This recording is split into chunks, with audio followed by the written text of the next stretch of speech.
penginjilan bapak-bapak gereja pada abad 1 sampai ke-3 di tanah Arab. Saya ingin bertanya, berarti sebelum bapak-bapak gereja menginjili tanah Arab itu orang-orang Arab memiliki kepercayaan terhadap apa gitu. Dan jauh sebelum abad ke-7 itu mereka belum mengenal agama Islam gitu ya. Menurut sejarah belum. Karena mereka itu paling awal itu hanya asumsi teologi saja, tapi tidak dengan histori. Adam kan sebagai nabi kan menurut mereka.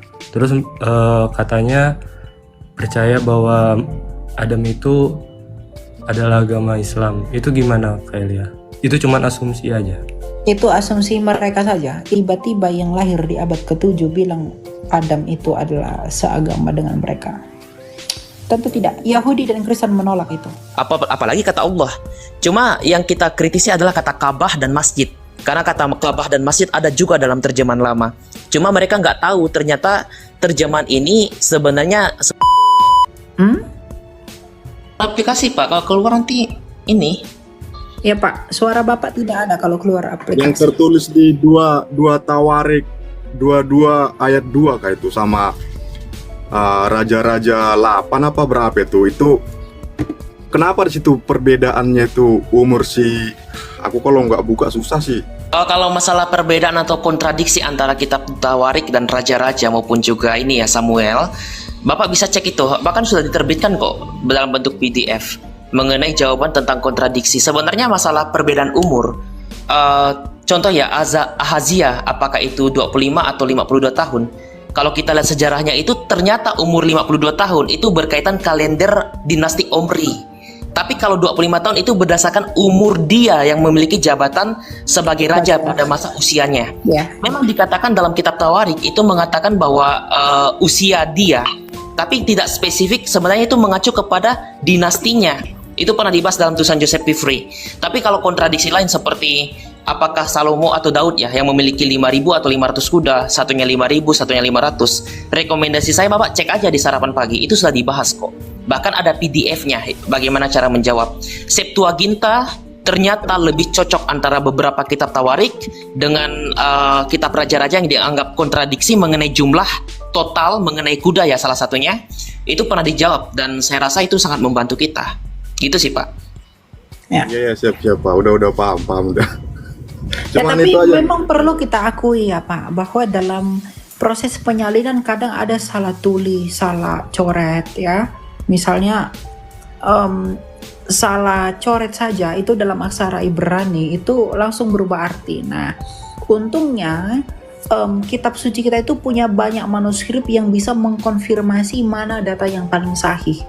Nah, ternyata seperti yang dikatakan Timothy tadi, umurnya ternyata sekian atau masa pemerintahnya sekian. Nah, itu berdasarkan manuskrip atau salinan-salinan sebelumnya atau sesudahnya yang lebih dekat dengan salinan yang sedang digugat. Begitu. Ada seorang teman aku yang beragama Islam Kak. Itu dia udah masuk gereja juga Kak. Tapi belum dibaptis. Terus tiba-tiba dia meninggal Kak. Waktu dia mau dibaptis itu Sabtu malamnya meninggal.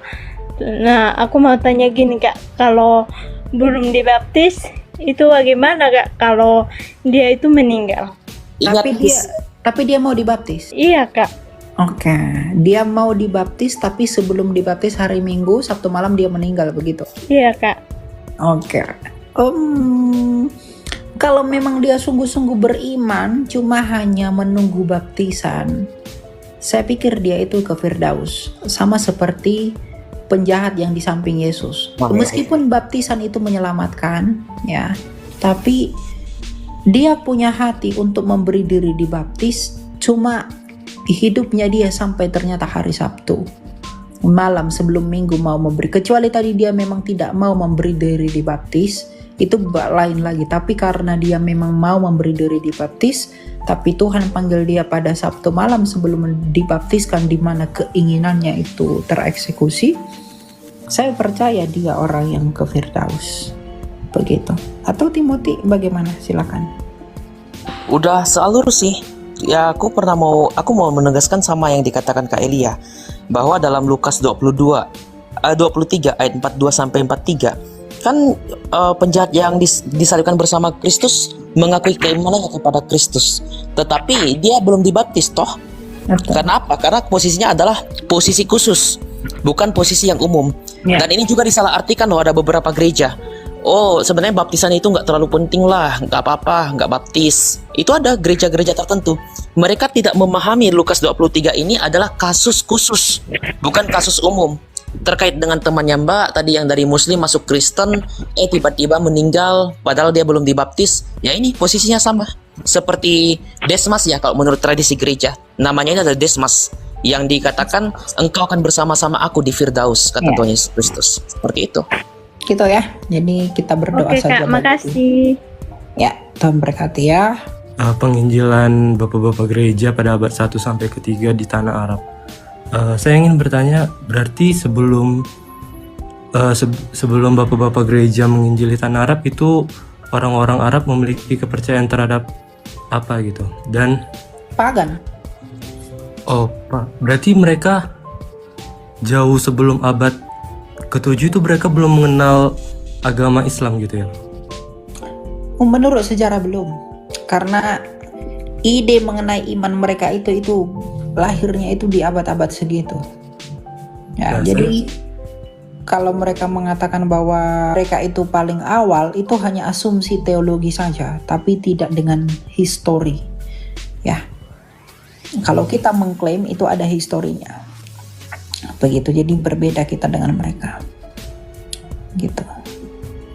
Berarti tanggapan mereka mengenai Adam kan sebagai nabi kan, menurut mereka. Terus katanya percaya bahwa Adam itu adalah agama Islam. Itu gimana Kak Elia?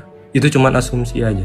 Itu asumsi mereka saja. Itu hanya dipahami dan diterima di iman mereka saja. Gitu, karena orang Yahudi pun nggak pernah bilang Adam itu Yahudi, meskipun mereka yang tertua dari Abrahamit. Orang Kristen nggak pernah bilang Abraham itu orang Kristen. Lalu kok tiba-tiba yang lahir di abad ke-7 bilang Adam itu adalah seagama dengan mereka? Tentu tidak. Yahudi dan Kristen menolak itu. Gitu ya.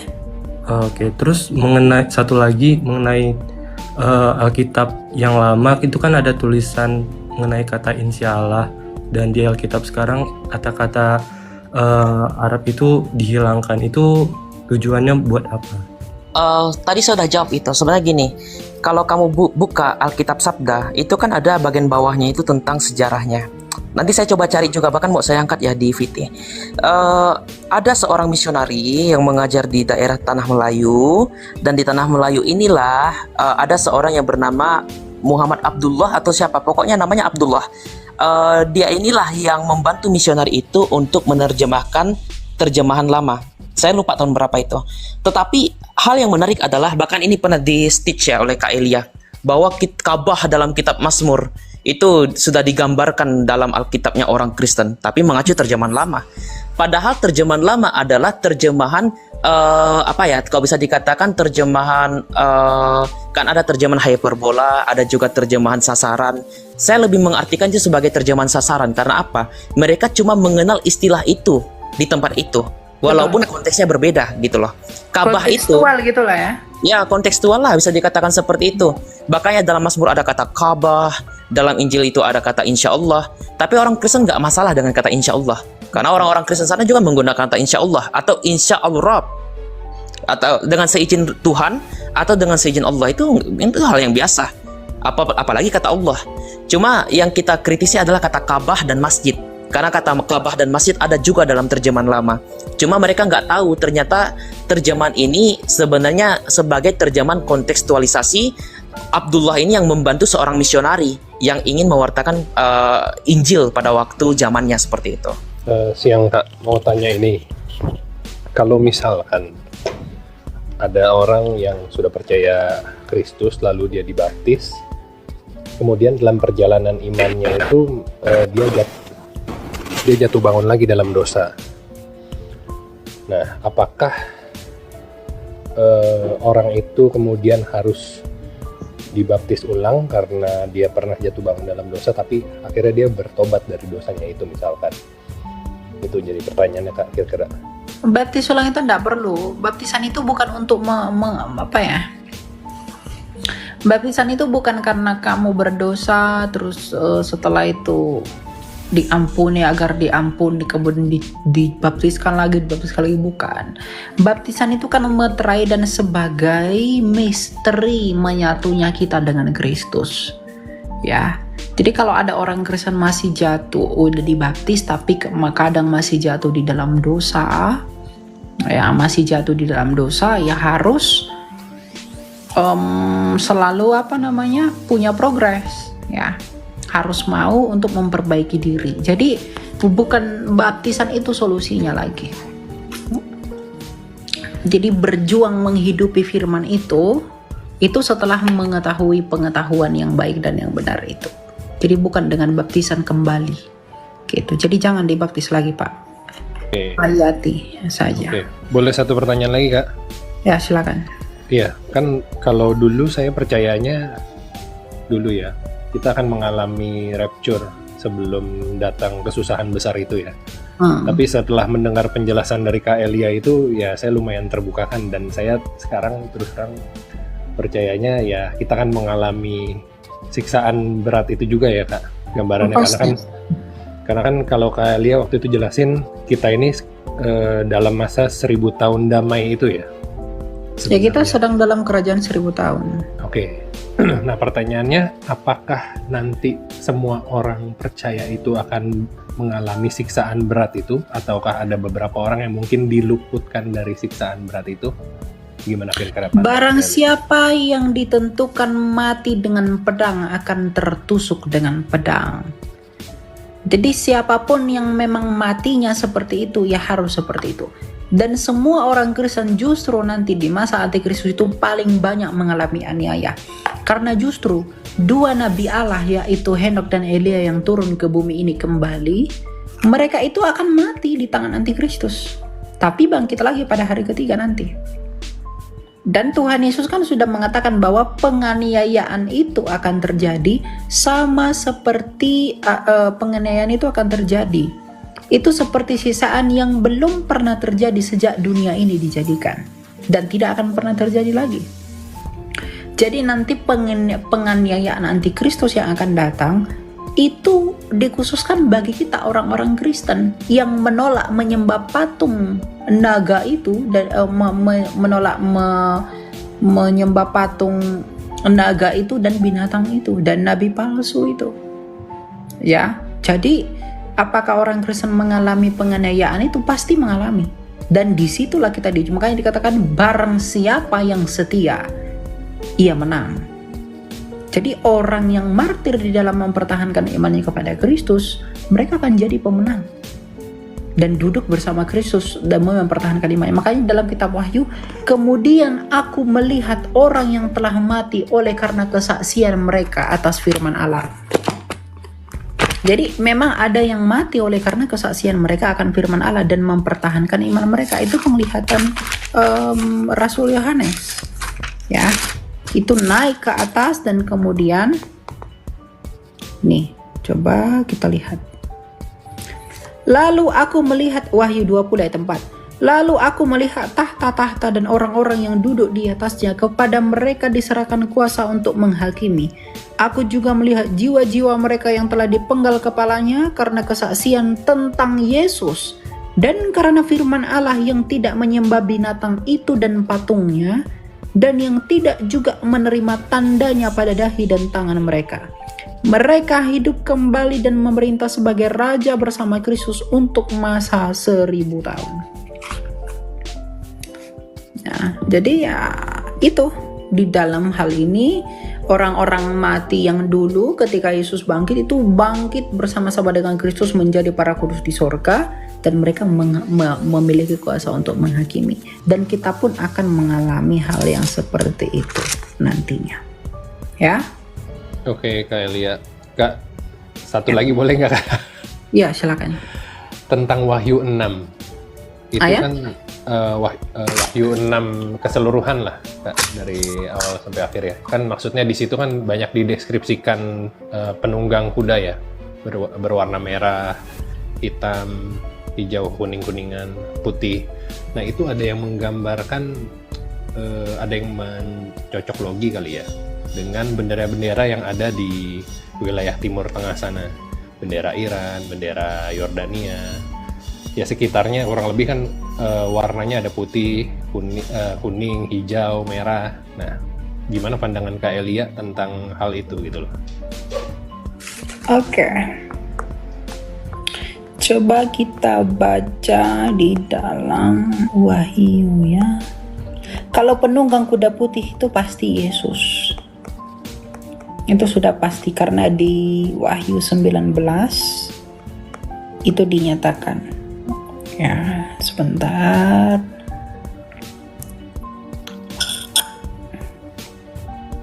Kok miring semua ini ya? Iya. Sebenarnya ini panjang sekali ya untuk membahas itu ya. Nah, coba Wahyu 6 ya.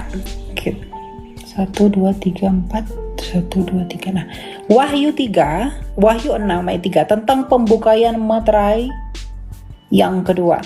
Pembukaan meterai yang kedua itu menunjukkan adanya seekor kuda merah padam dan penunggangnya berkuasa mengambil damai sejahtera dari bumi dan kepadanya dikaruniakan sebuah pedang besar sehingga orang saling membunuh.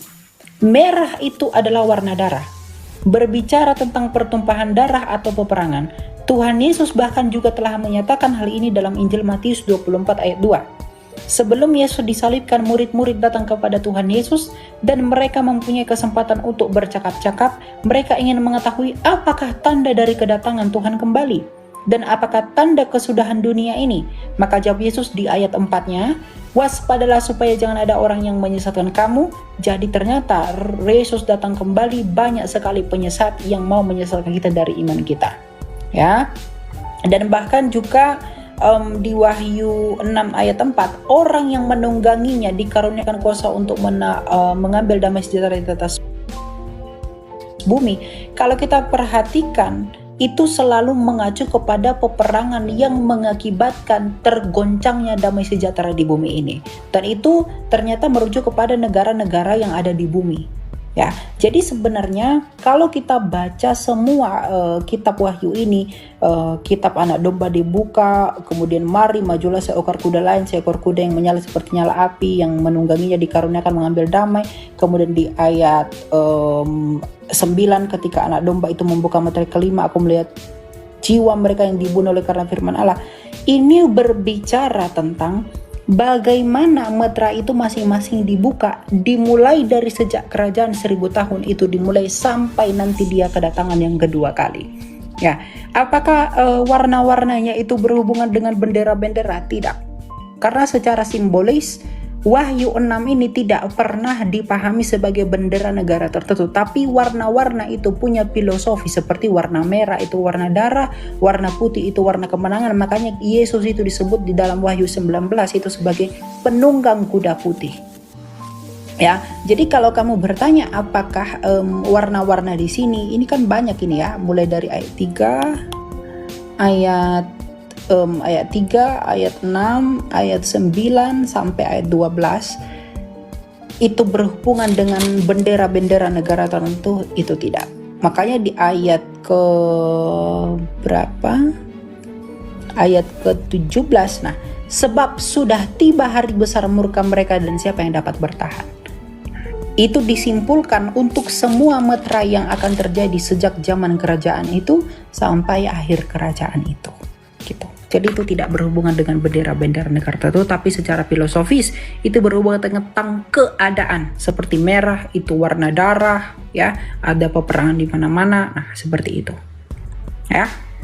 Oke, berarti kebetulan aja ya warnanya sama dengan yang sedang konflik dengan Israel saat-saat ini ya. Oh, itu cocokologi saja, tidak pernah dipahami begitu, bro. Oke. Ini aku ambil ya dari sejarah Alkitab Indonesia. Kawan-kawan cek di sini mengenai revisi terjemahan Lechiker. Terjemahan Legiker inilah yang menjadi dasar pada abad ke-19 ketika penginjilan pertama untuk penginjilan, maksudnya pewartaan Alkitab dalam bahasa setempat. Ya, kita tahu ya, waktu itu kan mereka lebih terkenal menggunakan bahasa Melayu.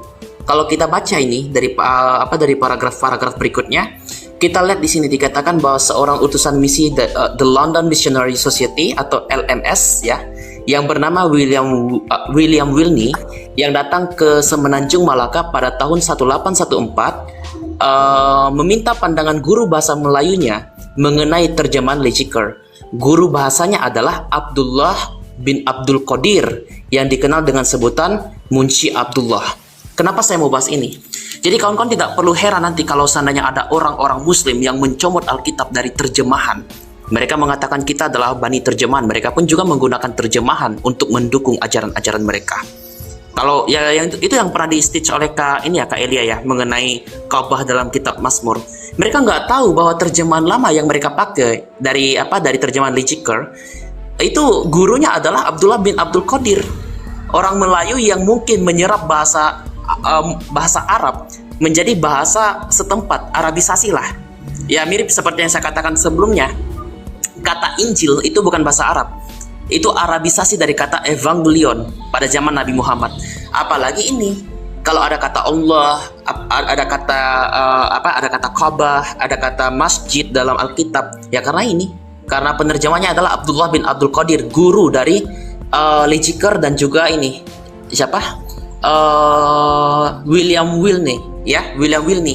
Jadi kawan-kawan tidak perlu shock kalau seandainya ada orang menggunakan terjemahan lama untuk mendukung kitab mereka. Pada dasarnya teks aslinya atau original teksnya tidak ada kata Ka'bah, tidak ada kata masjid, tidak ada kata insya Allah. Tapi kita harus mensaring lagi nih, kata insya Allah itu tidak bermasalah bagi kita karena itu adalah kosakata. Tapi yang kita permasalahkan adalah kata Ka'bah, seolah-olah ini mendukung Ka'bahnya saudara kita Muslim, atau masjid seolah-olah mendukung masjidnya Nabi Muhammad atau masjidnya saudara kita yang Muslim. Sekian Kak, lanjut. Oke, baik. Makasih banyak Kak Elia penjelasannya. Tuhan berkati. Ya, Tuhan berkati. Ya, teman-teman sekalian, kita sudah bersama-sama mendengarkan pembahasan dari Elia Miron bersama dengan para apologet Kristen yang lainnya yang membahas tentang kegiatan penginjilan yang dilakukan di lingkungan Arab hari ini atau di Timur Tengah hari ini. Ini adalah kabar baik sesungguhnya buat kita bahwa ungkapan yang sering kali kita dengarkan telah terjadi banjir mualaf di Indonesia terbantahkan dengan fakta bahwa di Timur Tengah hari ini sumber dari agama Islam itu sendiri telah gencar melakukan penginjilan atau penginjilan di mana-mana di Timur Tengah terjadi. Nah, ini kabar baik buat kita teman-teman ya. Kita harus bersyukur karena hal itu terjadi gitu loh ya. Kita harus bahagia, kita harus bahkan mendoakan dan mendorong agar para apologet, para misionaris boleh terus melakukan hal ini dimanapun mereka berada, terutama di Timur Tengah ya, di Timur Tengah, bukan di Indonesia. Jadi itu kabar baik untuk kita teman-teman dan kita harus mendoakan hal itu. Dan sebuah slogan atau sebuah perkataan yang sering kita dengarkan, banjir murtadin atau banjir mualaf ini adalah sebuah perkataan yang omong kosong itu banyak sekali teman-teman ya. Banyak hal yang tidak benar di sana berdasarkan fakta-fakta yang sebenarnya. Kalau kita betul-betul riset, kita betul-betul mencari tahu ya, banyak hal yang tidak benar dari apa yang diungkapkan gitu loh ya. Banjir mualaf lah, apa itu? Mana ada? Itu yang terjadi baru-baru ini aja kan, Donditan melakukan memualafkan orang yang sudah jauh-jauh hari Muslim gitu loh, sudah lama dia seorang Muslim gitu, tapi dimualafkan lagi. Itu pasti di dalam debat pula. Nah, ini kan sebuah permainan saja gitu loh, supaya kelihatan seolah-olah semakin banyak orang yang berminat dengan Islam gitu, semakin banyak orang yang cinta dengan Islam gitu. Padahal ya siapa sih yang mau gitu, siapa sih yang yang betul-betul orang yang betul-betul terpelajar itu yang mau melakukan hal seperti itu hanya segelintir orang gitu loh teman-teman, hanya sedikit orang yang mau melakukan hal itu. Tapi orang Kristen sejati itu nggak mau melakukan hal itu. Makanya sudah terbongkar kebohongan mereka teman-teman. Orang yang sudah muslim pun dimualafkan lagi itu dalam debat, dan mereka sebenarnya sedang membungkam atau mempermalukan diri mereka sendiri dari apa yang mereka lakukan itu. Mereka sedang membongkar apa yang sebetulnya mereka sedang kerjakan gitu loh ya. Jadi teman-teman jangan percaya terhadap apa yang mereka sampaikan ya. Memang kalau mereka sampaikan itu seperti enak sekali didengar, mulut mereka manis, bibir mereka enak, kita lihat mereka bicara, kata-kata mereka penuh dengan kata-kata yang manis. Tapi teman-teman, kebohongan itu bisa dibalut dengan hal-hal yang semacam demikian ya. Kalau misalkan orang yang memalsukan uang itu dia warna merah dia rubah jadi warna kuning atau warna hitam, ya dengan terang-terangan kayak gitu orang langsung tahu ini salah gitu, ini nggak benar gitu. Tapi kalau orang membuatnya dengan hampir sama dengan aslinya, ya itu membuat orang terkecoh, ini benar nih gitu. Padahal belum tentu gitu loh. Jadi hati-hati kita perlu memiliki hikmat yang luar biasa untuk memilih dan memilah gitu loh. Ya, kita mesti hati-hati teman-teman, jangan kita sembarangan mengikuti hal-hal yang tidak baik gitu. Oke teman-teman, itu saja yang bisa saya sampaikan dalam diskusi kali ini. Harapan saya biarlah kiranya diskusi kini menambah wawasan, menambah pengetahuan kita, bahkan menambah menambah pengetahuan kita tentang Timur Tengah, bahwa Timur Tengah itu tidak lagi identik dengan Islam, tapi sudah berbeda, di mana perkembangan kekristenan di sana atau penginjilan di sana telah gencar dilakukan.